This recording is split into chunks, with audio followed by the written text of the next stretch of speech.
Welcome to the UpBeet Gardener, a time to nurture the gardens of body, mind, and spirit. I'm Marion Owen. If you're not quite ready to let go of summer, it's not too late to grow a little sunshine indoors.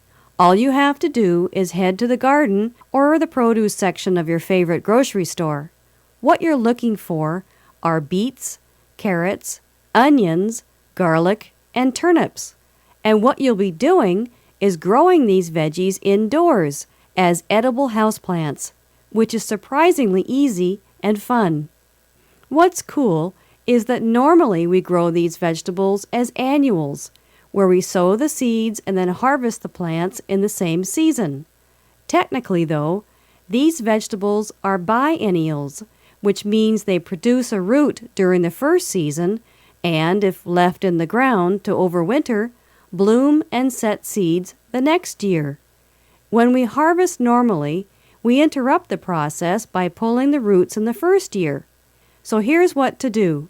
After collecting some good-looking beets, carrots, onions, garlic, and turnips, prepare them for planting. You can leave them whole or trim the old leaves to within an inch from the top. Next, plant the root sections in pots filled with potting soil or potting soil and sand. Bury the root, but leave some of it poking above the soil. Water the pots and keep the soil moist. Set the pots where they'll get decent light.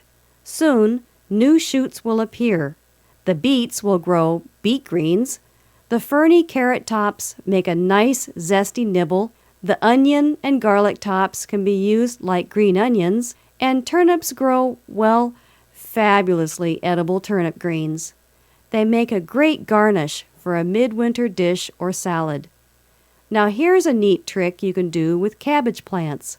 If you or someone you know grew cabbage this year, save the stem after you cut off the cabbage head.